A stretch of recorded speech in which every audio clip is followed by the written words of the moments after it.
guys, good morning. This is Gisela channel and welcome back for today's video guys. And dito tayo sa store and nag-check tayo guys, no. Ayan, sorry lang sa ingay sa kabila niyan. So nag-check tayo guys, wala na tayong sabon. Yes, ubos na, tapos tatlo na lang.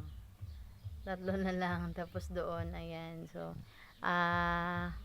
check natin and mag-order tayo guys, no, kasi wala na tayong stocks. And mag-compress na naman tayo dahil magkaroon naman tayo ng kaunting stocks doon dito. Diba? So ganyan lang sa ating buhay para may kalagayan tayo ng ating mga stocks.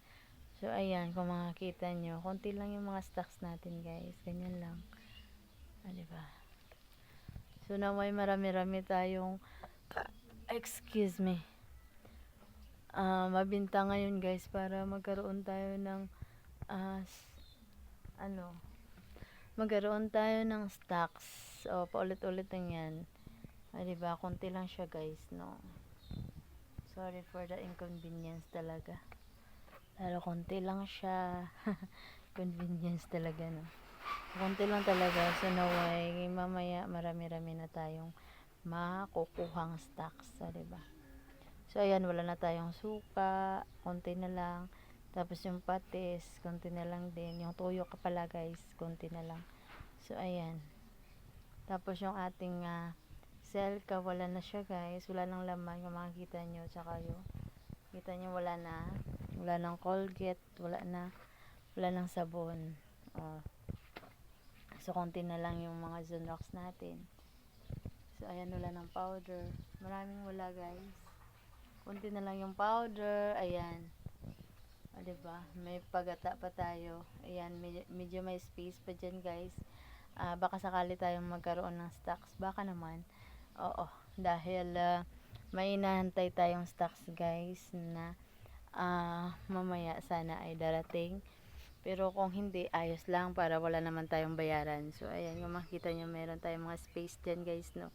So maghanap tayo ng ibang stocks para lagyan natin dyan. And then dito, lagyan din natin. Ayan. Checking tayo ng mga bakante para magkaroon tayo ng stocks again guys. So mag-order tayo, no. So ayan, dito guys, medyo siya, medyo bakante na din. So kailangan lang i-compress para magkaroon ng space para sa bagong pwesto na naman. Ito guys, compress lang natin yan mayat maya. Tapos ganun. So makikita nyo, wala dito, wala na stocks dito guys. Mga Danone dyan, wala na. Diba? Wala na siya. Dito asukal na puti. So kailangan lang talaga natin guys na mag-inventory bago tayo lalayas, diba? At saka magbibideo na rin para doble trabaho para sa ruta natin guys ay hindi na tayo hawak ng phone kasi tuloy-tuloy lang yung ating pagtitinda doon. Diba? Konti lang. So ginagawa nating forwarded yung mga konting stocks guys para magiging okay siya tingnan and attractive pa din. Diba? So makikita nyo, wala tayong mga Mountain Dew ngayon guys, no. Mga Coke 12 ounce Royal kasi walang stocks. So maraming wala. So okay lang. So sa panahon ngayon na mapuraot talaga, so okay lang ding wala stocks.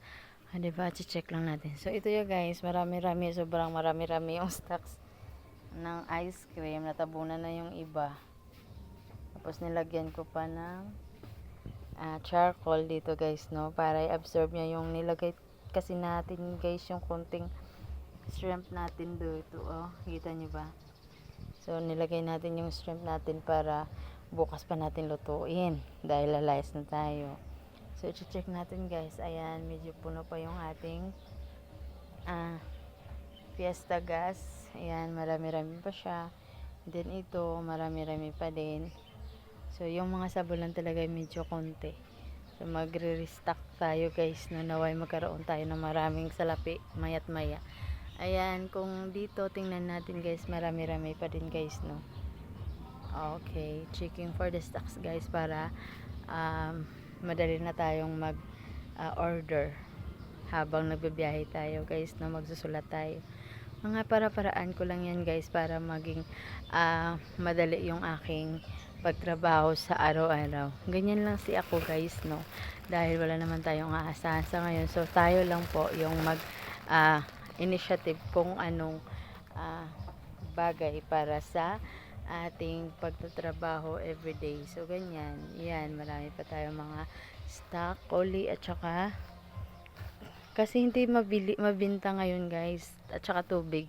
So nag-restocking tayo ng tubig kahapon guys. Ayan, marami-rami siya. Dahil nga sobrang init sa ngayon. So kailangan talaga ng tubig na marami. At saka yung egg natin, konti lang yung in-order natin guys sa egg dahil wala namang klase. Pag may klase guys, sobra.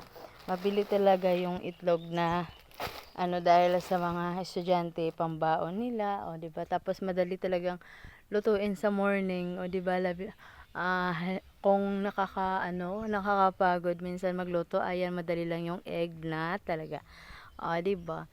So mega love shout out times one family, ingat po kayo diyan sa mga andyan po malapit sa gira, ayan, ingat lang, ayan. So kahit tayo ay malayo sa gira, apektado din tayo dahil sa krudo, dahil sa ating gasoline. Yes, so okay lang. Laban lang po tayo. So pero ngayon, last na tayo guys, nagpagas ay 112. So ngayon guys, 85 pesos. Or may isa sa katabi natin, yung sa Petron ako nagpagas guys, 85. So ngayon guys, sa kabila, sa kompetensya ng Petron namin dito guys sa aming lugar ay 84. So sa 84 tayo nagpagas. Okay, so medyo konti na yung ating full tank na nabayaran. So kasi guys, every week tayo nagpa full tank para makasave tayo guys. Mas okay yung full tank every week. Hindi ako everyday. So nagpa full tank ako every week para malalaman ko kung magkano. So nung 112 guys, yung ating gas na binili, ang full tank natin ay 1,500 something. Tapos ngayon na naging 84 na yung ating pagas, ating full tank ngayon ay nagiging 1,200 plus na lang. So medyo nakamura tayo ngayon. So mega love shout out them Suena family again, syempre, and friends. Ayan. So ganyan ngayon nakamura tayo guys. So medyo mura yung yung gasolina kesa diesel guys, no. So yung gamit natin ay gasolina.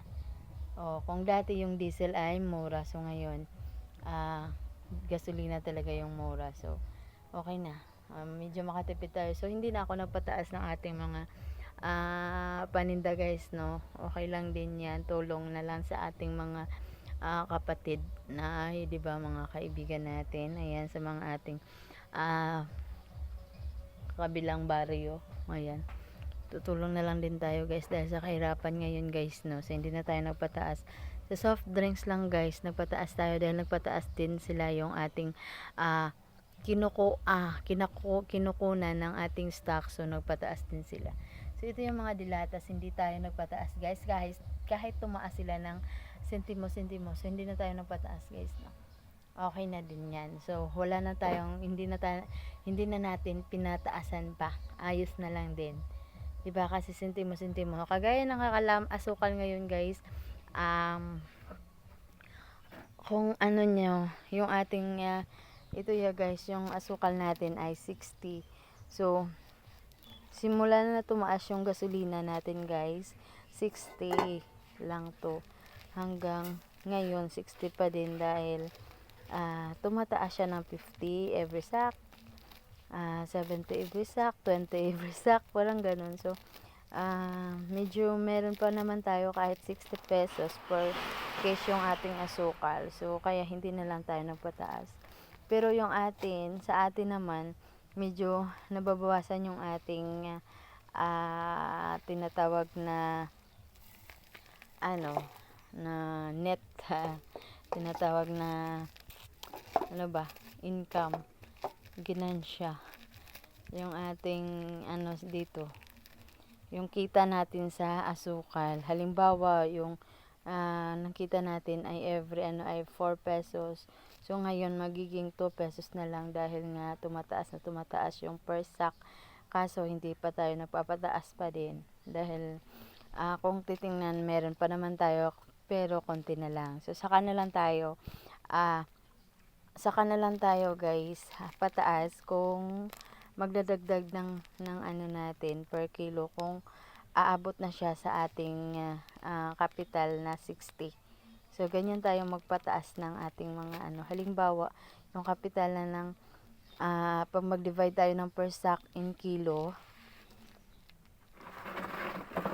tapos aabot na siya ng 60 guys. So, capital na natin yan sa dati. Magkaroon tayo ng price increase kung aabot na siya sa 60 per kilo na siya guys. So, ganyan tayo gumagalaw ng ating mga price increase dito guys, no. Yan yung paraan ko. Halimbawa, nagiging 59.95 yung kilo ng ating asukal na kapital natin. So, dyan na tayo gagawa ng paraan kung ilan na naman na dapat na i-price natin sa new price natin sa ating asukal. Ganyan siya guys. So, halimbawa, yung capital nito is 58, so 60 pa din tayo. Pag mag 59 something na guys, doon na tayo aatrakan ng ating price, new price. So, 'di ba? Ganyan dapat marunong tayo sa mga ganyang bagay-bagay. So, halimbawa nito guys, no. So, medyo nagpataas sila, 93 siya dati. So, ngayon nagiging 94 something. So, hindi na tayo nagpadagdag ulit. Hindi tayo nagdagdag ng ating price. So, kung sa supplier natin ay nagdagdag sila, so tayo hindi pa nagdagdag. So, kung malapit-lapit na siya talaga sa ating price na ginawa, so dyan na lang tayo gagawa ulit ng new price nito. Mga ganyan, ganito. Yan guys. Yan yung ginagawa ko guys, no. Ganyan dapat. So, ewan ko. Ganyan dapat. Ewan ko sa iba guys, no. Yung iba kasi guys, pag nagpa-price increase din sila ng sentimos. Kasi guys, piso-piso yung aking ginagawang price increase. So, kaya, hindi tayo nagdadagdag ng sentimo-sentimo lang. Kasi, nahirapan tayo sa kalisod mag-calculate dyan guys, sa mga ganyang bagay. So, ganon. So, halimbawa ito guys, ito 50, yung capital natin is 45, so magpadagdag sila ng 46 something, halimbawa magiging 46 na siya, so 50 pa din kasi may 4 pa man din tayo. So yung mga kita nating dagdag guys na babawasan, diba, ganyan yung mga way. So okay lang. So halimbawa ito 38.50 yung capital dati, so nagiging 39. So, yung ating pagbenta is 42. So, okay na lang. Hindi na lang tayo muna magpataas ng price. So, parang ganun, di ba? So, ewan ko sa iba kung anong ginagawa nila. That's the way I used guys, no, sa aking pagpa-price increase. Kaya, ayun. Minsan, nagbabawas yung ating kita. But, okay lang. Di ba?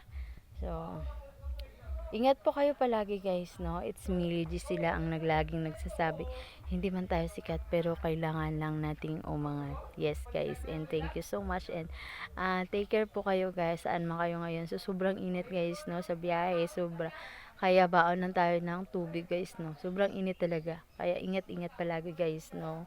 Ingat sa lahat, ingat kayo, bye.